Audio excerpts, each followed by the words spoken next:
Alright, hi. I want to talk about quick draw. So today I have my Glock 43. There's no round in the chamber. Clearly don't have to stick your finger in there. It looks good. And what I'm going to be doing is I'm going to draw from appendix. Alright, so appendix carry will be right here. And I'm going to show you the difference between appendix carry, strong side, and back carry.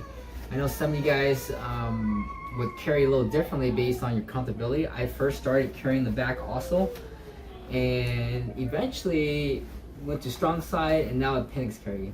The reason for, there's many different reasons why you do what you do. I would encourage you to move towards appendix carry. Okay. Now I had carried back carry when I first started was because I was uncomfortable with the round in the chamber and I didn't want to shoot any of this other stuff, right? So back seems to be good for me. And I used to carry that for a while. It was a full-size gun, and it was hard for me to find a holster that actually fit nicely. That you know, for the hip, it had the curves around the hip, and the one I had was more flat, so it was more for back carry. And if I tried appendix carry, it just covered this part, and when I wanted to use the bathroom, I had to like I couldn't get to it because it's just blocking everything, right? So that I wasn't able to do that, and so over time it evolved to getting a smaller pistol that I can appendix carry and comfortable with it not going off on me, because I was carrying for 5 years, like, hey, I haven't heard a click or anything like that, it's good, no problem, let's just appendix carry and let's just go with speed, you know. So I just want to demonstrate the time it takes for me to do each one, and we're going to demonstrate that. Okay, so I'm going to put this laser trainer here. You'll be able to see a target. You see, hopefully you see the laser there. There you go. There's a laser. So I'm gonna put that round in here, and we're gonna. I'm gonna back carry first, and I also have a shot timer to kind of see if I can get this down under 1.5 seconds. I'm gonna be doing this one where I'm gonna press the side, make sure once it beeps, I need to hit the second shot in 1.5 seconds. So I have to get it within that, and I'd say that's a metric.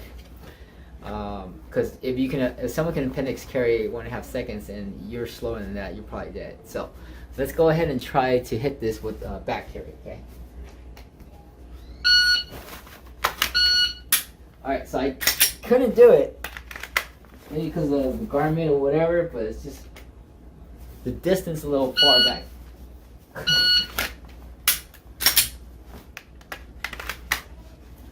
All right. Let's try again.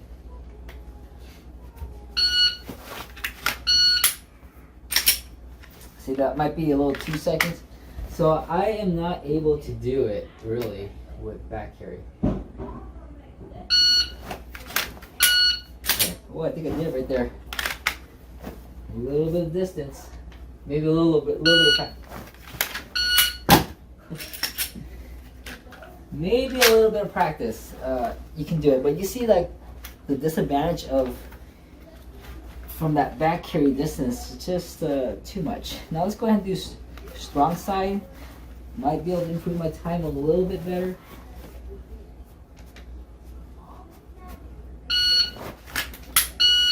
So I can do it with strong side, a lot easier than back carry.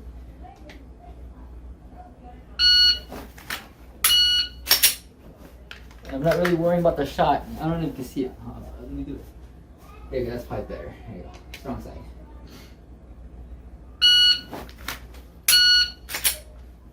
So definitely can do it with strong side. One more time.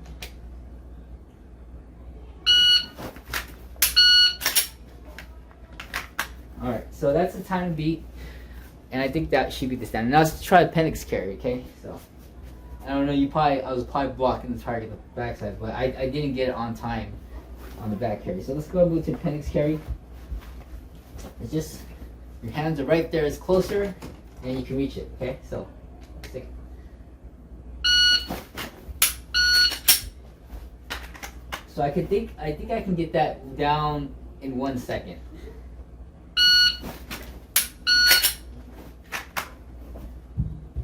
Let's try. Let me go ahead and move that part time down a little bit, and see what. Now, also, I mean, even 1.5 seconds is So this is 1 second now. That's how fast it's gotta be.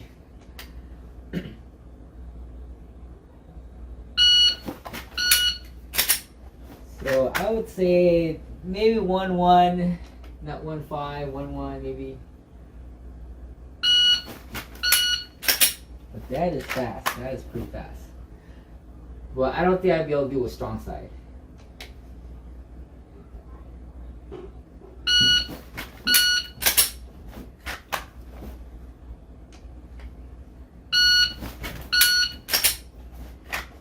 So I'm like barely at that border with the appendix carry. Now let's try strong side. Let's kind of move it out a little bit. I probably won't hit it unless I practice a little bit. You gotta work on it.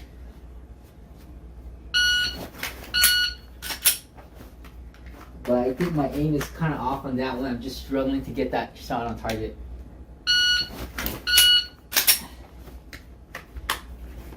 Alright. This is fast.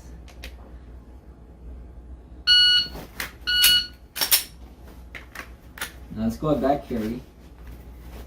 I will not be able, I'll probably not be able to swing fast enough to even get it on the target.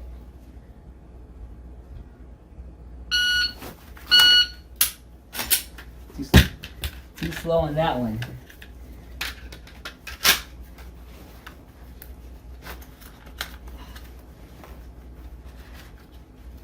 Make sure it's clipped in good. Alright.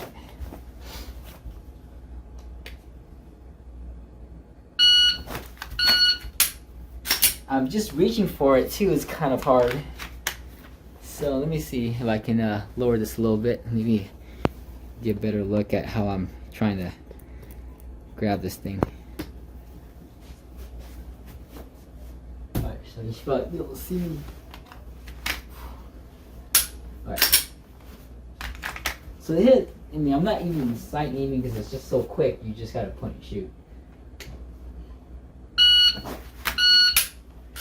So not able to do it, it's just 1.5 seconds maybe.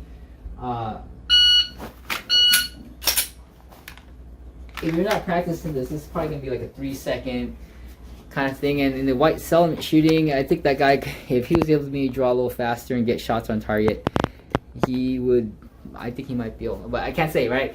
We don't know, maybe he used slow reaction. Was it a, oh, it's too late, you know? Before you identify it's a shotgun, it's kind of hard because I know that before, you know, there's a video with someone reaching to a car. By the time they reach in the car and pull it out and you realize it's a gun, it's just too late. So I can't say either. I mean, you know, I'm not there, and he did the best he could, and then just give him that. Yeah, but I'm saying that while we're still around, we can continually improve and bring that shot timer down. Okay, and that could be a life-saving thing. Now, I would also recommend that we dress Hawaiian shirt day every day, because just it's baggy enough to conceal. It's not printing. That's just, I mean, I normally don't wear Hawaiian shirts, but because I carry now, and because of the accessibility to my firearm with the Hawaiian shirt, I wear the Hawaiian shirt.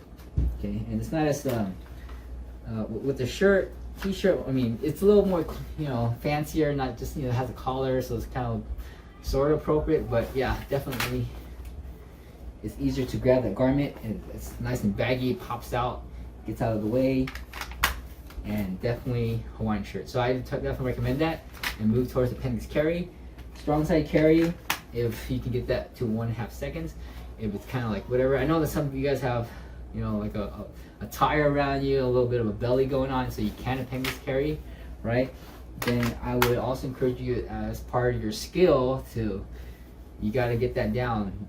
Cut out those carbs, no sugar, and yeah, sugar is what really, I think, adds that. And I was dropping about 1/4 pound to 1 pound a day, doing no carb diet, nothing sweet, no bread, no grains. They say no potatoes and sugar, GPS, grains, potato, and sugar. And you'll see that 1/4 pound a day, and you eat, and then after that, eat as much as you want. You know, meats, whatever, veggies. Just cut out the carbs, dude. And it's just, you'll notice that the carbs is what actually causes the fat collecting around your heart and all this other stuff. Anyway, that's another topic. So, thank you. There's always ways to improve, and that way you can then appendix carry and get that shot time in. and it could be that seconds count or seconds matter if your life is on the line when that time comes. Okay, thanks.